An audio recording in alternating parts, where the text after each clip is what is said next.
Luke 17:11 through 19. On the way to Jerusalem, Jesus was going through the region between Samaria and Galilee. As he entered a village, 10 lepers approached him. Keeping their distance, they called out, saying, "Jesus, Master, have mercy on us." When he saw them, he said to them, "Go and show yourselves to the priests." And as they went, they were made clean. Then one of them, when he saw that he was healed, turned back, praising God with a loud voice. He prostrated himself at Jesus' feet and thanked him. And he was a Samaritan. Then Jesus asked, "Were not 10 made clean? But the other 9, where are they? Was none of them found to return and give praise to God except this foreigner?" Then he said to them, "Get up and go on your way. Your faith has made you well."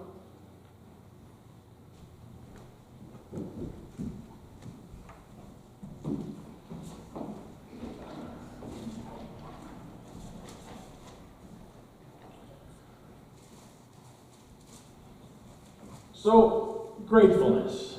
How many of us would use that word to explain ourselves? We were asked to give a list of words where we are describing our state of being, the way we think. How long before grateful came up on that list? How about the people we know, friends or family? If we were to describe them, how long before grateful came up on that list? I was thinking about that myself, and I don't know how far down the list would be. It would probably be too far down the list, obviously, but it would be a ways down the list. Grateful isn't something that comes easy. What does come easy is complaint. That I know for a fact. I found this cartoon, I hope you can make it out, it was kind of small, but it's a story of a few of the responses possibly to Jesus' healing, right? My leprosy's healed, but I'm still ugly, or what I really needed was a new coat. I could do the lift back to town, or now I've got the hiccups. But a lot of times I find that in myself. Maybe you can relate to me, but if I experience something, my default reaction sometimes can be to complain, or to say, well, that could have been better, right? That could have been different, but that wasn't exactly what I was expecting, so I'm not really thankful for it or grateful for it. That is usually a default response.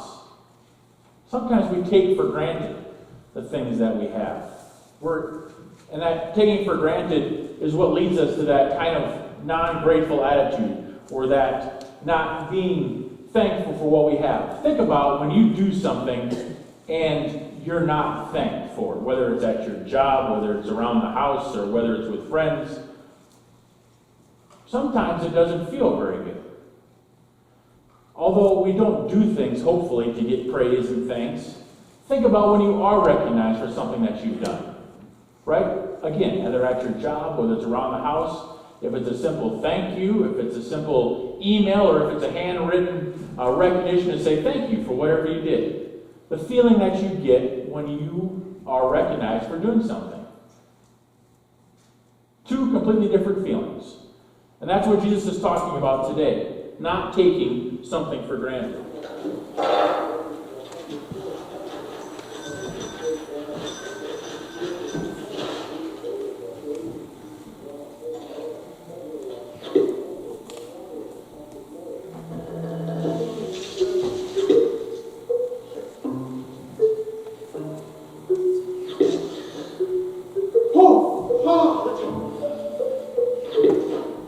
Seriously?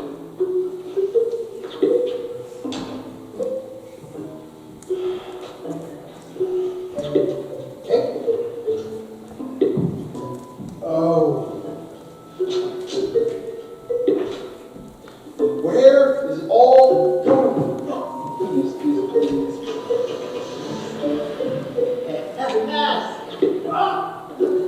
Why is this happening?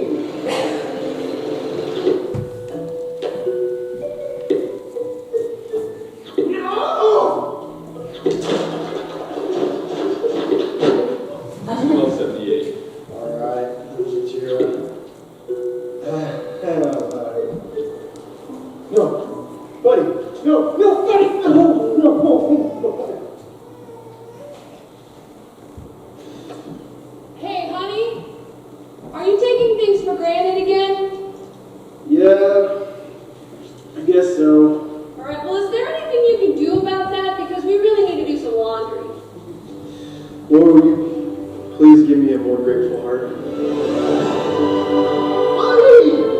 My car!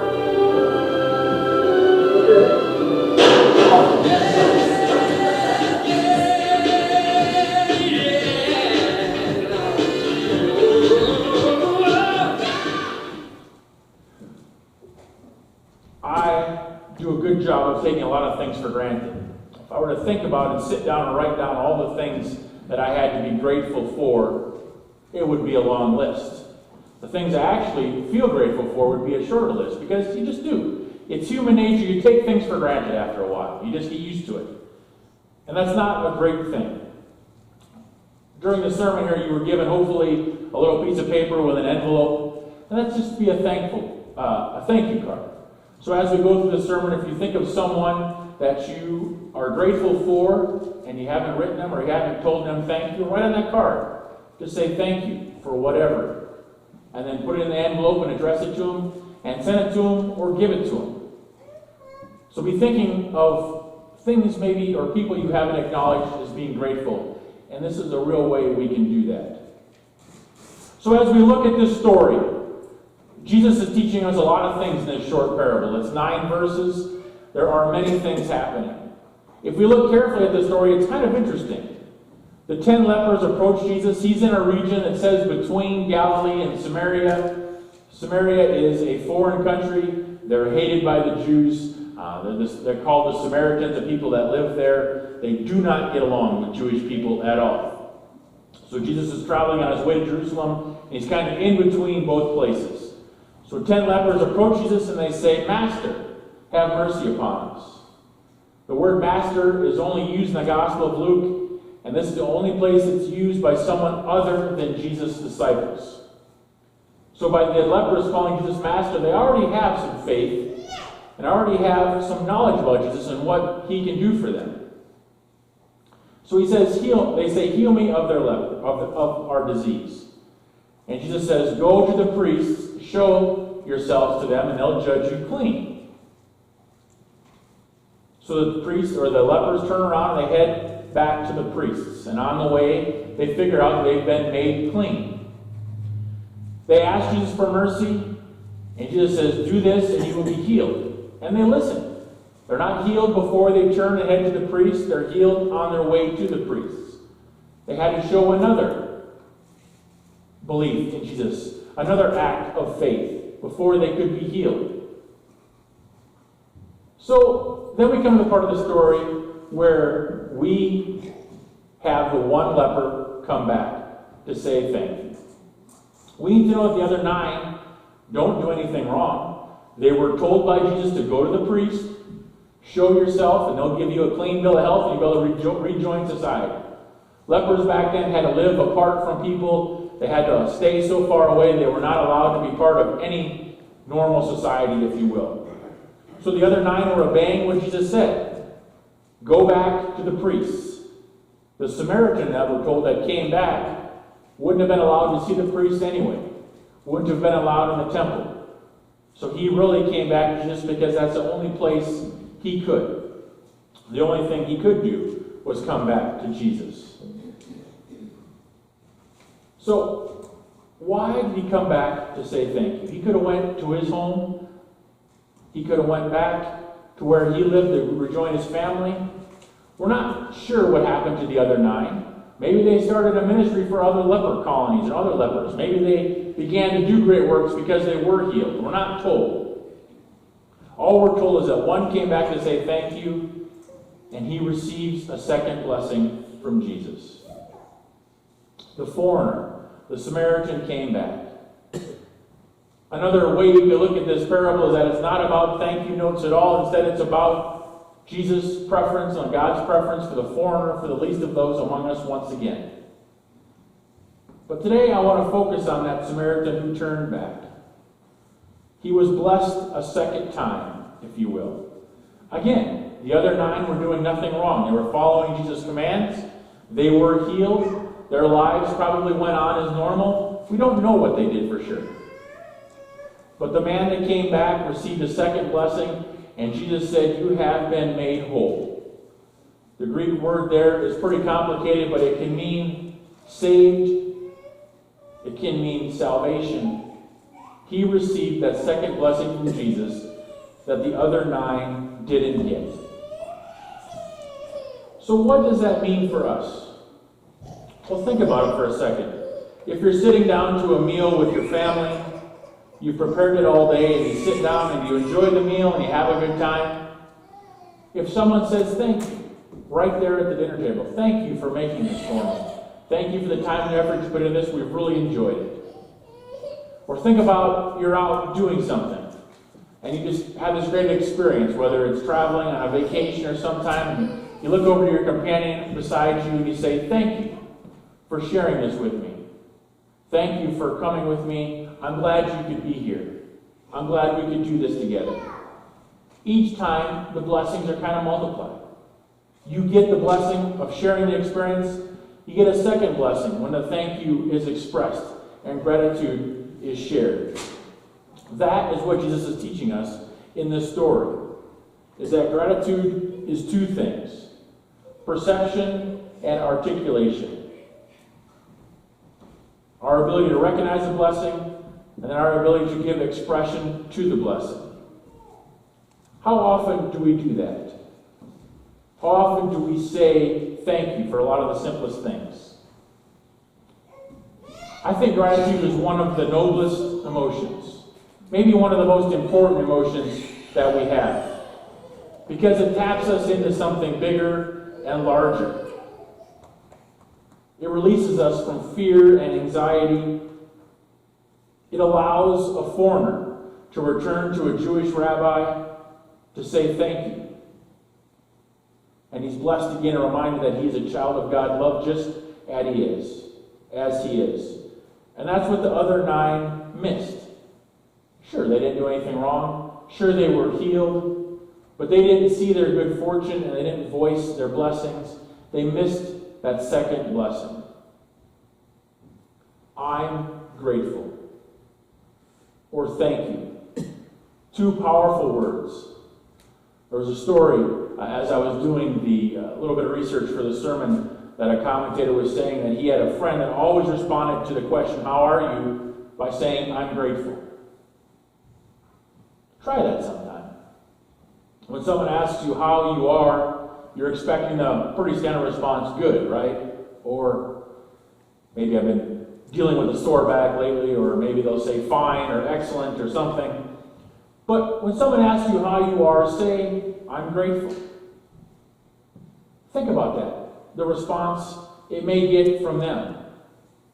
It may stop them for a second to think, that's interesting. They might go on their way and say, well, that person's kind of weird. But they might stop and say, I'm grateful too. Gratitude is a choice. It's not only a response, but it's a choice that we make. All 10 disciples were no doubt, or 10 lepers were no doubt surprised when they discovered that they had been made clean.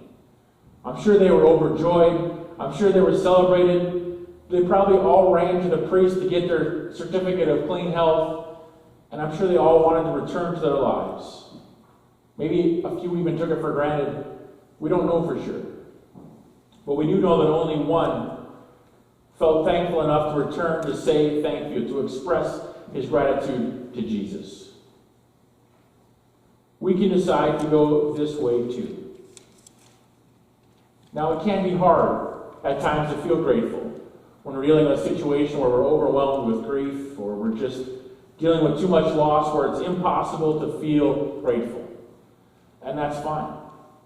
The choice to be grateful is an invitation, and one that God never tires of making. If gratefulness is beyond you at this time, it's okay. God understands. But giving voice to our gratitude affects those around us. It affects the way we live. We can choose to be grateful. We can choose to respond that way and change our outlook in life. There was a wonderful example given where gratefulness is kind of like a muscle. The more you use it, the stronger it is and the easier it is to feel. We can choose to respond with gratefulness. When someone confronts us who is angry, we can choose to respond with anger, or we can choose to respond with empathy and understand the emotions. When we experience a setback in our life, we can choose to respond with frustration and anger again, or we can choose to accept it and to move forward. They're all choices. And responding with gratitude is another choice. It's not an inborn trait. It's something we need to exercise, to recognize when we are grateful. Because when we choose to respond with thankfulness, we can affect those around us. Think about most of the headlines we hear and read. Usually they're accusations, excuses, venting anger. The age of the complaint is so much easier now than it was maybe back then, because we have quick ways that we can respond in anger with all of our social media outlets. Right? Think how easy it is to fire off an angry email or respond to some post quickly and anonymously on a keyboard. I mean, you can read a Nebraska comment section all morning about how terrible the Huskers are. It's easy to complain. But the gratitude for facing the Gophers and being shown what a good football team looks like would be harder to express. But in all seriousness, right, how easy is it to complain? When I worked at the physical therapy clinic, we did a customer service survey type thing. We did a push for better customer service, and we did one of these wonderful trainings that you get to go and sit through, and they talked about that. For every good thing that comes in, that someone says about you, there are 10 bad things, 10 complaints. Because people complain way easier than people say thank you. I think about going to a restaurant, and if I have a bad experience, my first response is, I'm going to leave them a bad review. Or I'm going to email their corporate headquarters and say, this place was terrible because of X, Y, or Z. Now, if I go to a restaurant and have a great experience, my first response usually isn't, I'm going to write them a great review. I'm going to let their headquarters know what a great experience I had there. Because my default response usually is complain easier than be grateful. I imagine that's the way, or I know that's the way most of us are. It's easier to complain. Studies show all the time that there are more complaints than there are good things said about a place. Because people do that much easier. We can choose to be grateful. Jesus teaches us in the story that it is better to be grateful. That one leper came back and said, thank you. He received a second blessing from Jesus. When we say thank you, when we take time to be grateful, when we choose a grateful response instead of the easy complaint or anger response, we change our attitude. We exercise that grateful muscle. So Jesus reminds us today of all the things that we have to be grateful for. Sure, there are many things in our lives probably that we aren't grateful for. But if we take the time to be mindful of what we have, what we've been blessed with, if we don't take it for granted, we'll recognize and see more and more ways we can be grateful. So hopefully we take our little cards, we find someone to write a quick thank you note to, for something as simple as just having lunch with me, maybe something bigger. But express your gratefulness. Don't just assume they know. And see how your perception of the world can change. And maybe how your attitude can change. And maybe how you can start to make a better impact on those around us. Choose to be grateful.